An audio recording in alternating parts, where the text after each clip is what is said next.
Hey, what's going on guys? Jcloud Anime Talk here, and today we're here to talk about My Hero Academia chapter 306. The way this chapter ended just changed everything about the story in My Hero Academia. Deku leaves U.A high. And not only that, but now all of his classmates know that Deku was given a quirk from All Might. We got a lot to talk about, so before we get started guys, remember to subscribe to the channel for more My Hero Academia content with notification bells on, and make sure to give this video a huge like. Now, let's get into it.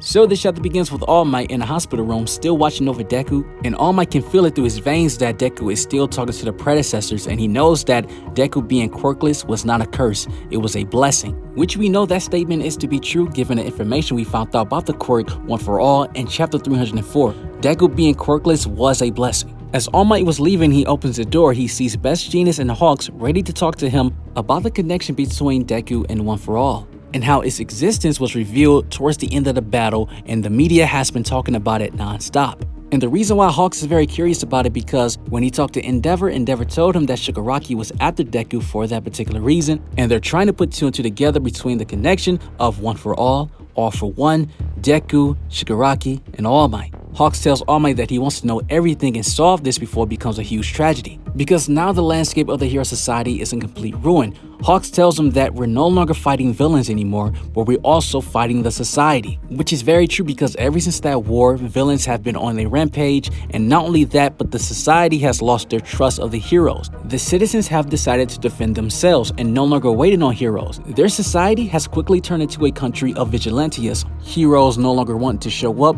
it's not many heroes that are active, and a lot of them are retiring. Since All Might already knows the magnitude and the severity of this situation, he tells Best Jeanist and Hawks that I will tell you everything. And then we see President Nezu 3 days later at U.A on a phone call asking for government assistance, because even 3 days later the panic has not stopped, it's only growing. We then see Hawks, Best Jeanist, and Endeavor at the press conference, and they are getting yelled at from every direction. The people are telling them that they are worried, show some integrity, promise us that you won't make any more mistakes, and these are the reactions. Not only the press, but I'm pretty sure the whole Hero Society feel they are not safe, which is not a good thing, but it's a reasonable thing on why they feel this way. Endeavor confirms to the press and tells them everything about his family history and says that it is true. That is it. That is the whole truth. And he lets them know about it in every detail, and you can see the reaction of the press. They're looking at it like, wow, this is insane. On national TV, Endeavor confirms everything. As the press was still in an uproar, Hawks explains his situation with Best Jeanist and says that Best Jeanist faked his death just so he can continue to infiltrate the League of Villains as a spy. Everything else, like his father's criminal history and killing twice, he cannot debunk that. However, he only apologized for the connection to his father's criminal history. The only reason he does not apologize for the situation of killing Twice because there is no other course of action that he can take. And when it comes to regards of Twice quirk, he had to get rid of him because it would have caused more harm to society more than anything else. Because Twice could have cloned Gigantomachia, he could have cloned the Nomus, he could have cloned anybody, and it just would have been bad. He would have took over the world. So it makes a lot of sense why Hawks did not apologize for that. A lady in the crowd finally get a chance to speak, and she talks about that during Gigantomachia rampage, her mother was severely injured. She tells them that just saying sorry isn't gonna fix anything. Do you guys realize how many people lost their lives and homes this week? The rampage was done by a villain, and based on your guys' faces, you recognize that it's due to your mistakes that we ended up like this. Because there were so many towns destroyed by Gigantomachia just to reach Shigaraki, so the damage is bad. Endeavor then asks the lady, saying that, would it make up for you for what I've done if we just cried in front of you instead? And she says no, of course not. I'm telling you to ease the panic, get rid of the villains. And she gives the answer what Endeavor wanted. He said that's right, that's the only way that a guy like Endeavor can make up for it. And I'm glad that even after this entire situation, Endeavor is still continuing to move forward. During the whole Dobby situation in which he was at his lowest, he is trying to continue to move forward and will try his best to reshape the Hero Society. Best Jeanist then talk about the fact that with so many heroes resigning, protecting society at large is becoming harder and harder, and with that, we have come up with a plan. The protection of certain civilians. U.A High will serve as a sanctuary, a designated shelter for those who are connected to the students in the hero course. The parents of those who are in the school have already begun moving, and we see a panel shot of Deku's and Bakugo's mother, which we now know that Deku's mother is alive because a lot of people believe that Gigantomachia, when he was rampaging, Deku's mother was in the crossfire, which, I'm glad that theory is debunked. And as we know, this decision is the safest route for the parents because we already know that UA High, their security is unrivaled to anybody, and this will be the most visible they can have the parents and the students in one place. However, the audience is not too impressed. Feeling the disagreement, Endeavor tells everyone that we only came up with this decision because right now we are at a time of uncertainty. Because it's not just the lives of the heroes that we should just be concerned with, so direct all your worries, all your hate towards me. I request that you just watch me, with his flames igniting from his face. This is the same request he told everyone when he became the #1 hero. And I gotta say, that part of the chapter made me hype.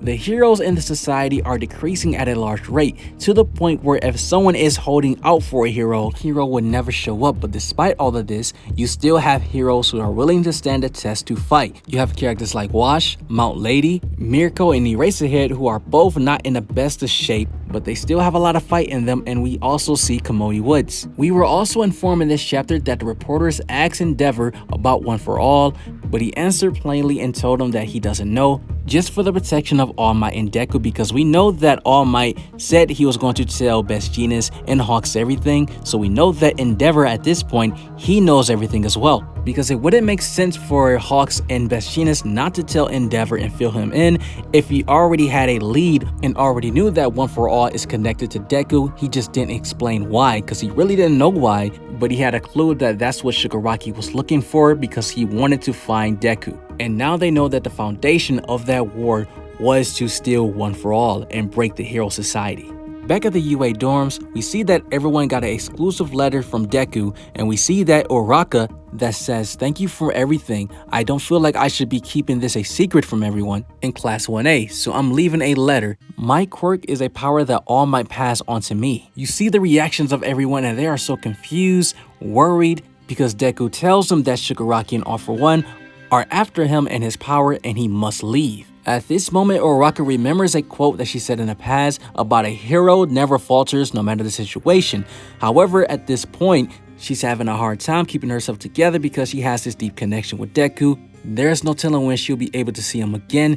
I don't think Deku can ever come back to UA until Shigaraki and All For One defeated, which may not be towards the end of the series. So Deku has to go solo at this point. And then we see a time skip in April with a chapter title called The Beginning of the End, with his hero costume looking rigged, with Gran Torino's cape, which can mean a lot of things. We don't know if Gran Torino actually died during this time skip. He could have died in surgery or just gave Deku the cape because he now retires. But we see that Deku is standing on this building looking across the city with this depressed look, and the narration tells us that Deku has left his hero academia. And the chapter ends with Deku saying, "A big villain is attacking," which is a huge parallel and a dramatic difference between chapter 1, because in chapter 1, Deku sees these two big villains fighting, and he's like, wow, that's a big villain, with joy on his face.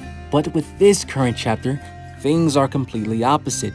Deku is in a situation where he is completely depressed. He can't stay at UA, he can't see his family, he can't see his friends. We don't know where he's at exactly, but it makes a lot of sense why he needed to leave to protect everyone, because him being there around everyone, it only hurts everyone in the process that's around him. Everyone is at risk. At one point, All Might had to leave and go to America, which he was told to do by Gran Torino because All Might at the time was not strong enough to beat All For One. So at that time in America and throughout his years, he developed a quirk and became strong enough to stop All For One. Deku now is in a similar situation, and we know that when he comes back, he's going to have the full mastery of all the quirks of One For All. And it's possible that he's in America because being in Japan right now may not be the safest, but I do like the pose that he's in the panel because it does remind me of Batman. And the thing that Batman is standing on, it looks very similar to the one that Deku is standing on. And we know that the influence of the infrastructure in Gotham is based in New York. And we know that what Deku is standing on looks exactly like the Chrysler building that's in New York,